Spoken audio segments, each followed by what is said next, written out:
Salut tout le monde. La dernière fois, en randonnée avec des potes, on discutait d'à quel point c'était difficile de juste se poser pour écrire. Et ça m'a fait un flashback du lycée comme ça, machin, d'un prof qui me disait comme quoi Victor Hugo, pour s'enlever toutes les distractions et se forcer à écrire, il se mettait tout nu. Et du coup, c'est de ça qu'on va parler dans cette vidéo. Allez, intro.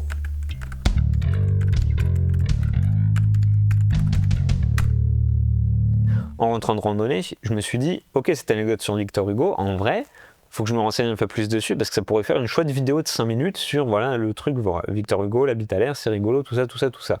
Et comme, en fait, c'est pas que je fais pas confiance aux souvenirs que j'ai de mes professeurs de lycée, mais avant d'aller sur Internet pour dire des trucs, moi j'aime bien vérifier que ce que je dis, c'est pas complètement faux non plus. Qu'est-ce que je fais, du coup, une fois que j'ai pris ma douche après la randonnée, parce que j'étais plein de sueur, je prends mon ordinateur, hop, et je fais mes recherches et je demande à l'ordinateur bonjour, je demande pas à l'ordinateur, je n'utilise pas l'IA, c'est de la chiasse, je vais sur Google et puis je fais genre Victor Hugo écrivait tout nu et tout ça, et là il y a plein de choses que je trouve et malheureusement regardez vous-même en fait.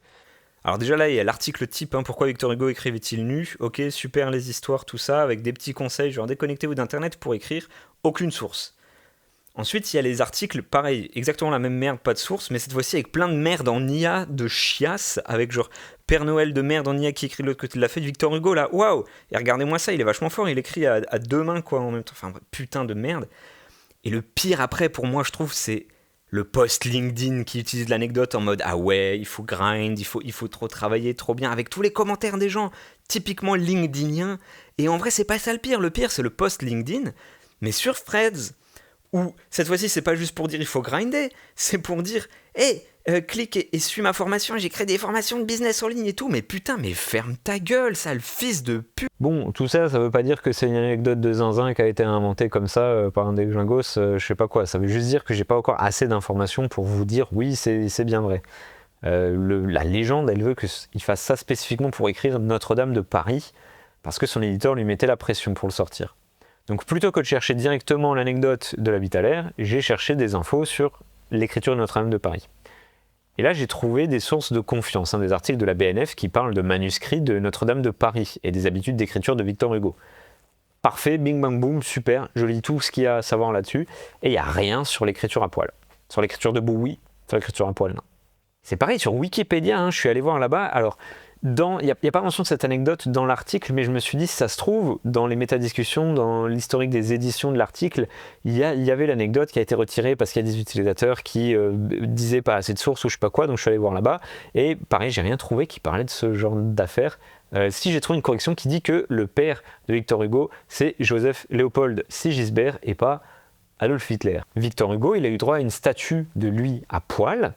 Et dans les articles sur l'inauguration de la statue, il n'y a pas mention de lui à poil, qui écrit à poil ou je sais pas quoi, alors que putain, mais c'était l'occasion. Et puis j'ai enfin trouvé quelque chose d'intéressant, une vidéo de France Culture dans laquelle un certain Jean-Marc Ovas évoque l'anecdote. Alors il se trouve que notre ami Jean-Marc, en fait c'est le biographe de Victor Hugo par excellence. Et dans la vidéo, il dit... Il rentre dans son roman comme il rentrerait dans les ordres, c'est-à-dire qu'il met tous ses habits sous clé, il s'enferme chez lui. Voilà, le type est crédible, Victor Hugo à poil, visiblement. Enfin... La formule dit qu'il avait enfermé ses habits, mes trucs, on s'en fout. Pour pouvoir affirmer ça, le type, il doit avoir des sources sûres. Donc je vais chercher dans ses sources. Et ces sources, il se trouve que c'est juste une quantité astronomique d'écrits de Victor Hugo qui ont été archivés, y compris des échanges épistolaires qu'il avait avec genre ses potes ou tout ça, ce qui est un peu, ça mettrait un peu les nerfs. Genre, à la place de Victor Hugo, j'aurais les nerfs que les gens, beaucoup plus tard, ils archivent toutes mes lettres et puis qu'ils le lisent et tout. Et en vrai, à la place de Victor Hugo, je serais mort parce qu'il est mort. Donc je pense qu'il s'en bat les couilles. Bref, entre toute la numérisation de tous les écrits de tout ça de Victor Hugo et les bouquins de Jean-Marc Ovas, il y a des milliers de pages que j'avais pas envie de me taper. Donc j'ai commencé par une recherche en mots-clés avec genre nu ou habits ou vêtements, ce genre de choses quoi. Et j'ai trouvé un excellent article qui parle des livres de Monsieur Ovas et des courriers de Victor Hugo pour parler de la sexualité de Victor Hugo. Il avait un nom pour maîtresse l'actrice Juliette Drouet et leur arrivait d'échanger des lettres salaces, quoi, des sextos de l'époque si vous voulez. Bon, les écrits salaces entre amants, c'est pas quelque chose que je trouve intéressant ou drôle en temps normal parce que je suis un adulte, mais là je dois vous lire un extrait d'une lettre de Juliette à Monsieur Hugo. Je commence à croire que vous serez nommé prochainement à la Cacadémie. Vous avez toutes les qualités requises pour ça. il est impossible d'avoir l'air plus sale, je veux dire plus cacadémicien que vous dans ce moment-ci. Baise-moi, vieux cochon de salaud, baise-moi, brigand, et tâche de m'aimer un peu sous ta crasse. C'est trop bien. Ah, eux aussi, c'est vierge, je l'ai retenu par cœur presque. Bref, parce que c'est trop bien la cacadémie, c'est trop bien la cacadémie. Ah, et oui, du coup, par rapport à notre sujet, il y a aussi un témoignage de sa femme qui dit qu'il mettait effectivement ses habits sous clé pour ne pas avoir la tentation de sortir, mais qu'il s'enveloppait d'un tricot de laine, je cite, du cou à l'orteil. Donc il écrivait plus ou moins en peignoir, en gros, ou sous un gros plaid.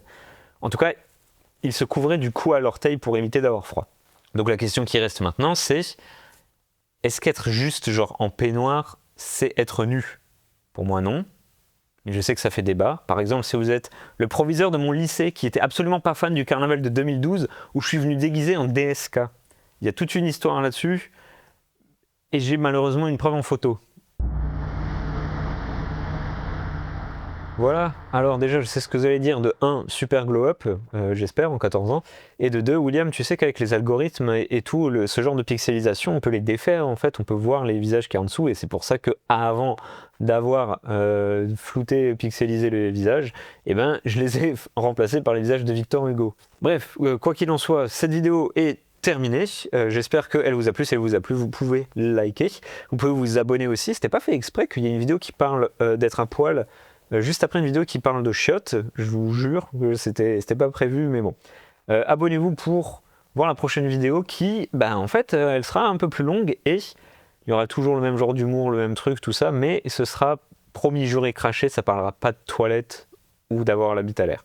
Promis. Ou de cacadémie non plus. Voilà, bon, écoutez, à la prochaine. Bisous.